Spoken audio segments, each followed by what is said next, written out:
Good afternoon. It's my honor and privilege to welcome you to the regular BW Education Wednesday Wisdom. I'm sure it's part of your itinerary. It's definitely part of the BW Education ecosystem itinerary.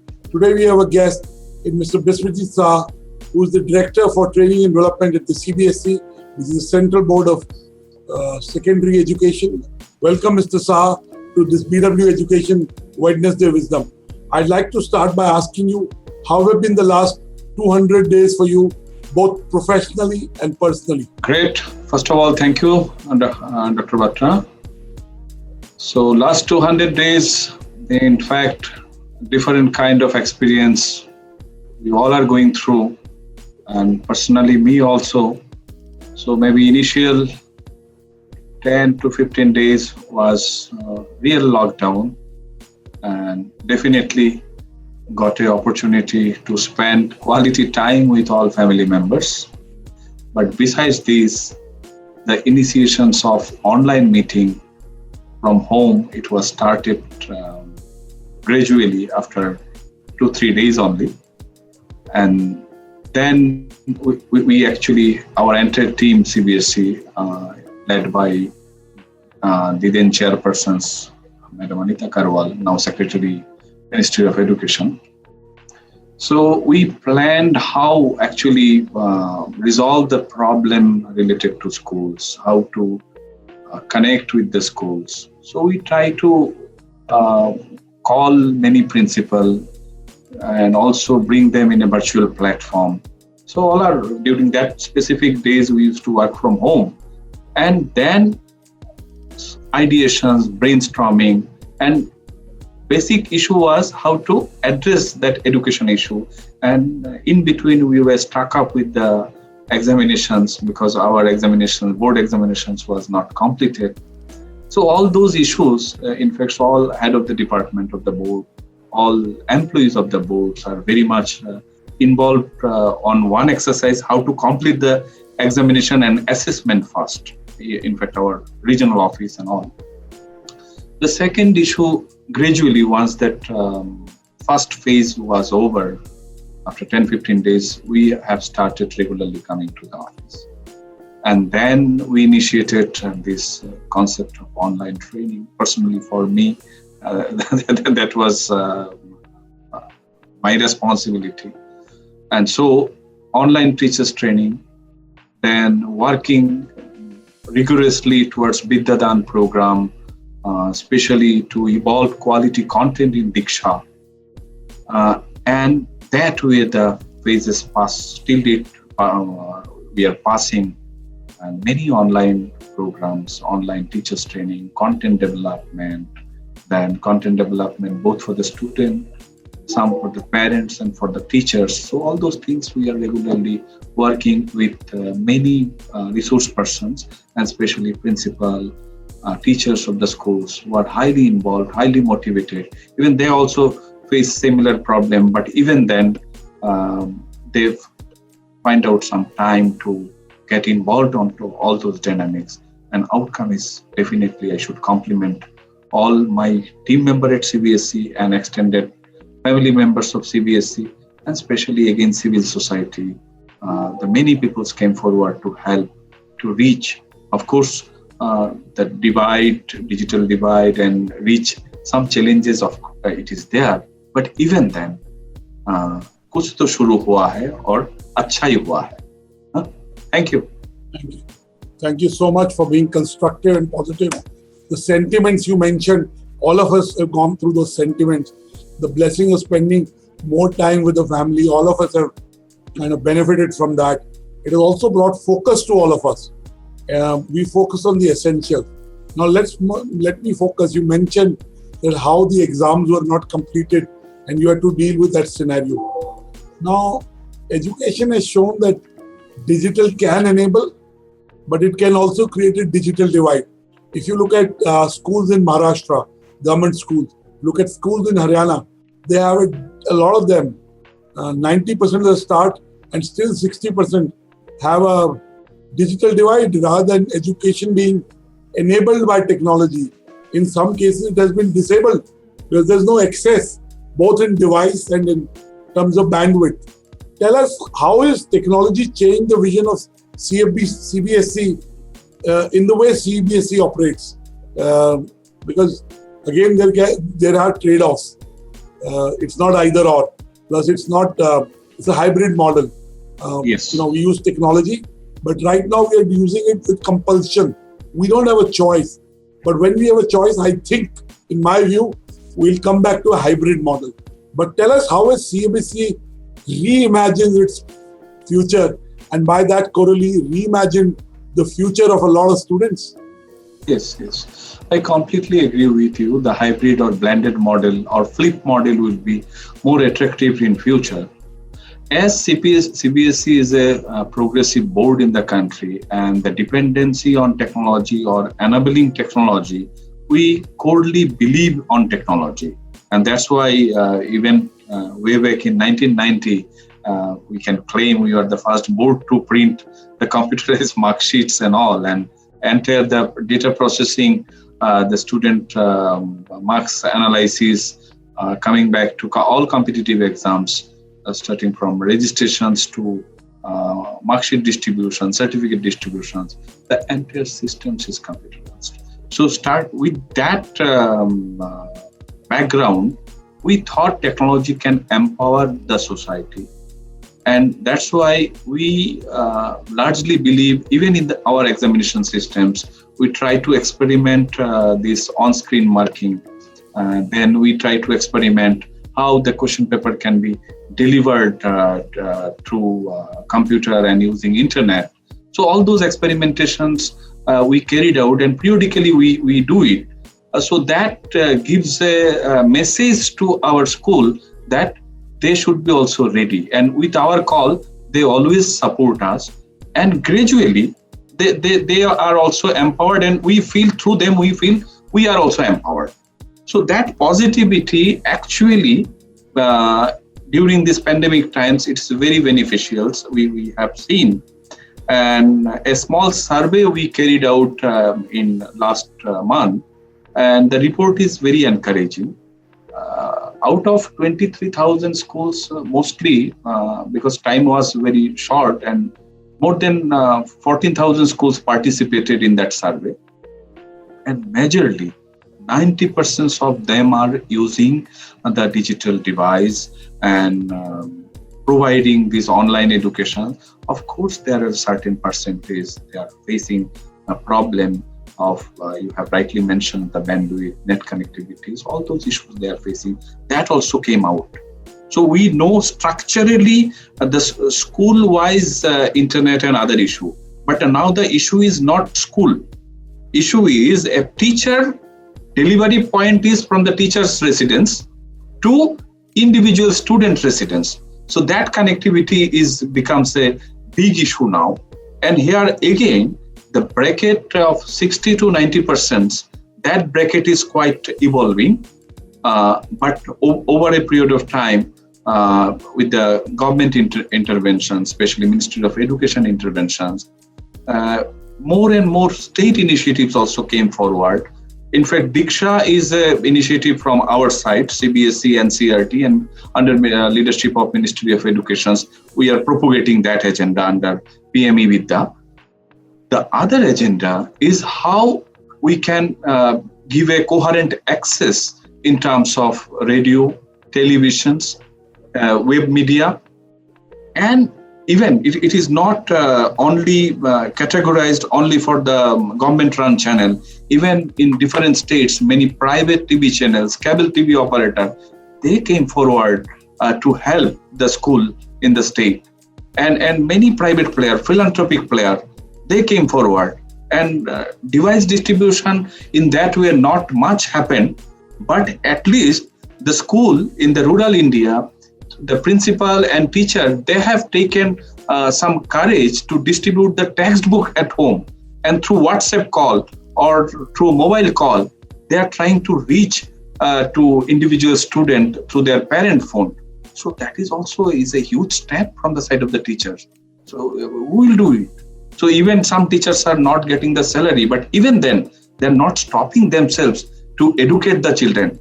So that's the beauty of the system, that's the beauty of the mankind, the humanitarian approach. I must compliment and salute all those people, despite of their own suffering, they are not stopped the education. And I think that they are the asset for us, and we are also not only empowered, surviving through those individuals. Thank you so much for giving us an overview. And you're right. Sometimes adversity brings out kindness. We've seen a lot of compassion, caring. And Mr. Saha, I keep saying that we are in a 3C economy: a collaborative economy, a contactless economy, and a caring and compassionate economy. If we have to thrive in the future, in any domain, we have to be in this 3C economy. Let me ask you, so what are the changes that we can see in CBSE and in the way CBSE conducts itself and conducts the exams in the future? Give us a sense of what are the permanent changes, what are the temporary changes? Yes. So now, of course, the focus is towards new education policy, where the competency-based educations, activity-based education, experiential learning are being focused. Now, over a period of time, of course, there were many initiatives to transform and shift from road-based learning to experiential-based learning. Many initiatives taken by CBSE. But at the same time, if you look into our assessment pattern, it is again a mixed view. To some extent, the road-based and experiential basis, that combined approach we are till date experimenting. So now, with the help of new education policy, we want to shift from that complete road-based or mixed to competency-based or learning outcome-based education. So this journey, overnight, it is not possible. So this is a gradual baby step that initiative we have taken from the last academic session. So in our assessment, in our examination system, so that pattern will be visible. And by the year 2025, we want our complete questions paper, at least 50 to 60% of our questions paper would be competency-based question paper. So no matter what textbooks student is studying, our concern would be grade appropriate learning outcomes, whether how students are going to achieve it. With that respect, 50% question would be competency-based. So from last year, it was 10% in class 10th. This year, 20% in class 10th, 10% in class 12. So every year, some 10% enhancement would be there. And so that road-based to competency-based, the shifting, the parents will think differently, the student will think differently, and teachers, as largely depend on, especially for the higher class, they usually look into the question paper of the board, and then they create a mindset, okay, this is the question pattern, let us discuss the syllabus in that way, so it would be comfortable for the student to answer the board questions.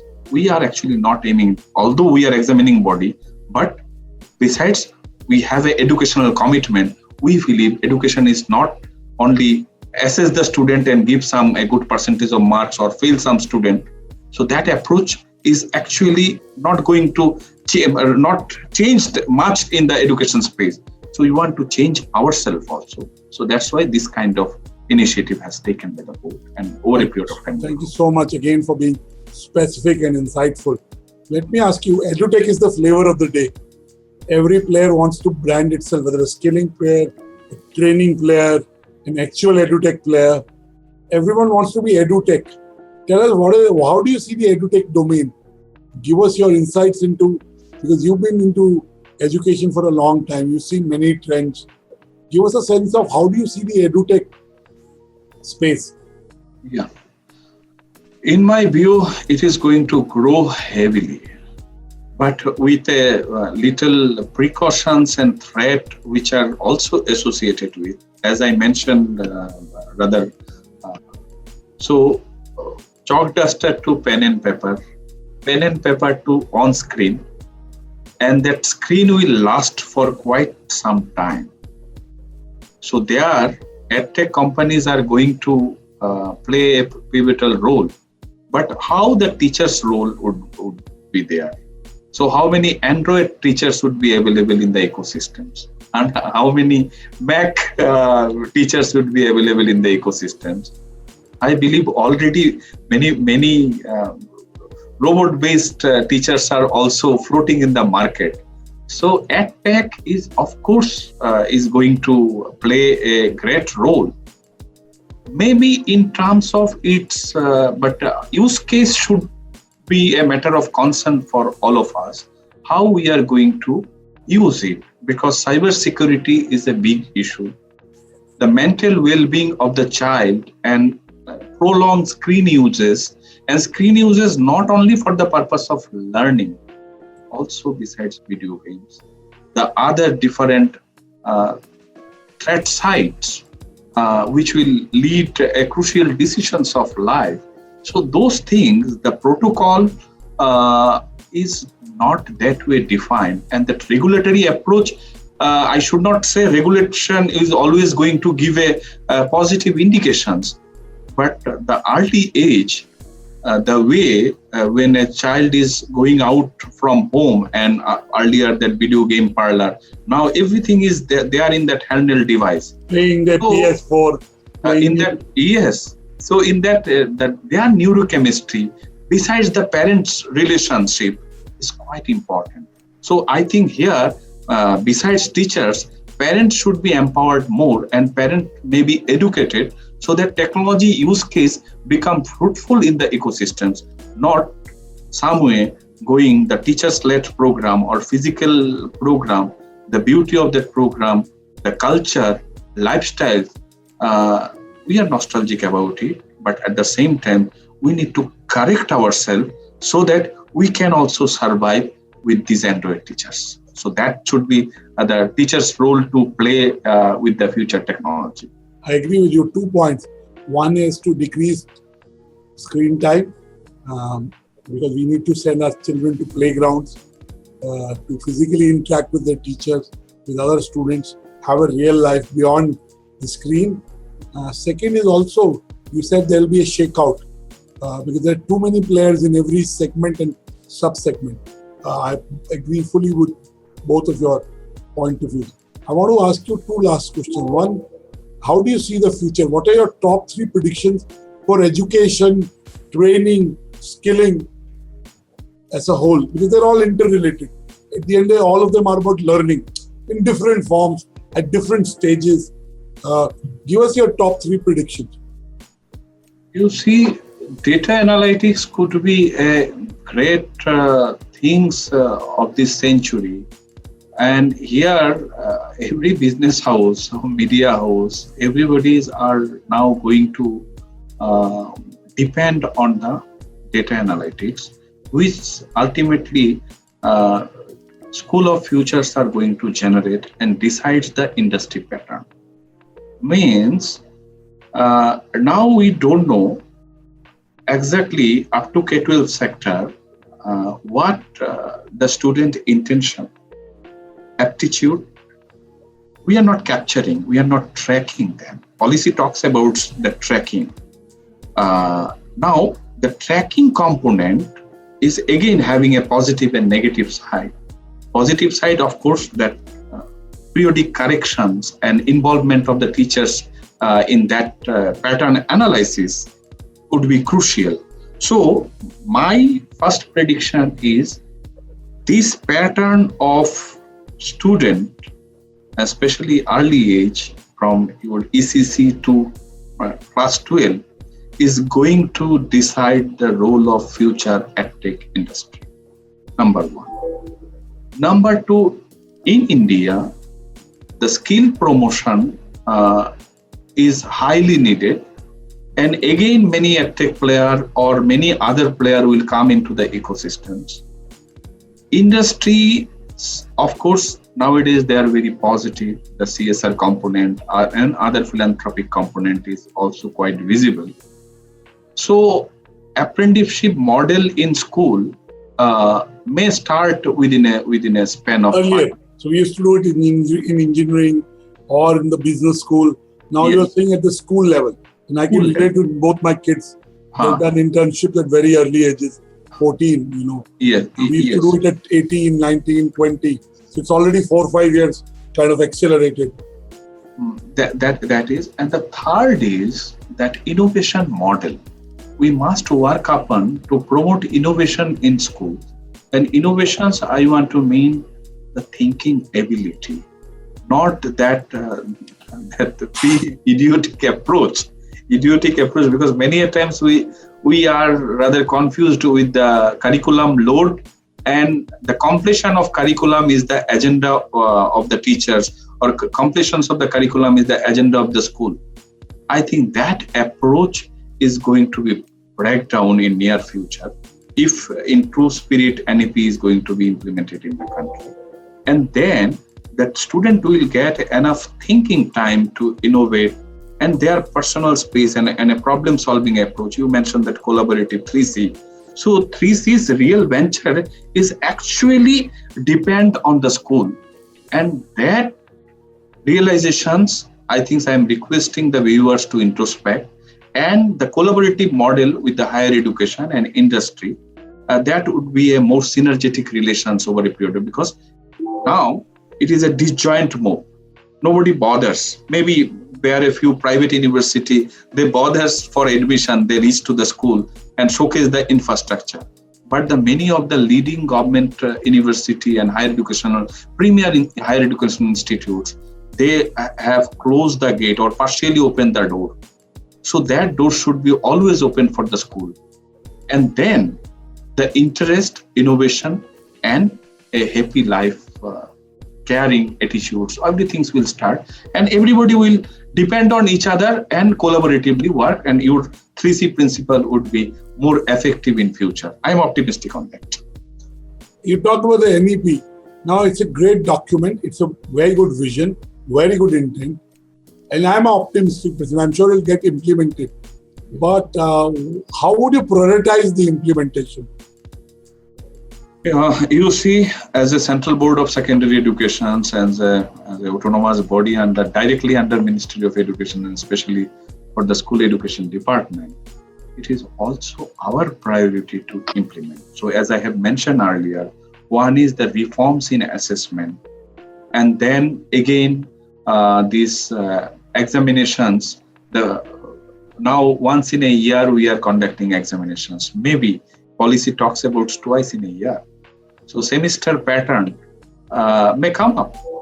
So these are all our priority. Then how these competency-based educations we can promote the learning outcomes. Then teachers training is again key area for CBSE. How we can rather ensure that all our 10 lakhs, 12 lakhs teachers are trained every year. So here there is interventions of online model. Third agenda is that vocational education. Vocational educations now that the fitness, whole schools approach, all those things, whatever NEP talks about, this becomes a roadmap for CBSE, and we have started working on that. The last component is, of course, the FLN, Foundation Literacy and Numeracy Skill, and the conducting assessment for 3, 5, and 8. So board is going to formulate a policy and help the schools in a non-threatening way how we can conduct that competency-based assessment in 3, 5, 8, so that it is a health check for the school. It is not that we are going to publish the result, pass or declare pass or fail based on that competency-based result. It's how to check the health of the school, and we are going to give the feedback, and they can self-analyze and see where they are supposed to intervene. So that periodic, another is last is school quality assessment. So school quality as again in a non-threatening way, it may not be linked with the affiliation. So आपका अगर इतना number नहीं आएगा, आपका affiliation cancel है. No, we want to help the school. Okay, these are your infrastructure, these are all your teacher. So you fill up, and so this is your predicted score. Now these are the area of intervention. So over a period of next year, when you will again come to give that assessment, you be ready. So these micro level interventions is definitely going to help the school management to intervene regularly on every parameters, which maybe now some schools are overlooking on those area. So together we can help each other. Ultimately, देश में 23,000 में 3,000 schools अच्छा होने से नहीं होगा. We need at least CBSE family में 23 schools को at par ले जाना है. And that's why the cluster of schools, very much the hub of learning model, our Shohodaya model, and various schools groups, they have a strong associations of resource sharing. That need to be promoted. And the policy talks about it. We have already started to working on that, and the visibility may comes by end of 2021. So many things will be visible. We are also waiting for the NCF to come. Thank you. Thank you so much. I want to ask you my last question. My last question is, pre-COVID, there were rules of leadership. I mean, you lead a function, you're part of the leadership at CBSE. And there are new rules that have got added, new tenets. Of course, some rules of leadership are constant, of leading by example, of listening, of having compassion. Tell us, what are the new rules that have got added to a professional or a leader like you in his day-to-day kind of work? Of course, first of all, patience, listening, number one, and reaching to many people, taking their feedback, brainstorming, ideations, and how this one-way generating idea and bringing some actionable point which are doable. Because hypothetically, we can discuss for a 5 long hour, but the leadership's role, what we are aiming, that how some actionable things we can do, and that are really, maybe visibility may comes after some time, but sitting idle and waiting for solutions to come from moon, that those days are over. Now you have to depend whatever available and what you can do. So maybe some people can use the term jugaru, but at the same time, we Indians are best in it. But at the same time, the systemic reforms, so that will push. I call it frugal innovation. Yeah. But we should wait for divine intervention. We got to make it happen. And I keep saying, hope is not a plan. Correct. So that way, and we are fortunate having our top leaderships, both from the Ministry of Education and our chairman. So very much active in that space to lead us, and we are also independently thinking to promote the quality education, holistic education, and especially fitness and happiness should be the criteria for all of us in this pandemic times. Thank you. Thank you so much, Mr. Saha, for talking to us. I hope you can be a part of another BW and BW education conversation. We wish you luck in terms of the pivot that CBSE is doing, and we compliment you on doing your role in a very tough environment, in very unstable environment. So thank you, our sense of gratitude to you. Look forward to someday chatting with your chairman and getting his view. So we can talk offline. All the best. God bless you. Keep doing what you do. Thank you, sir. Thank you.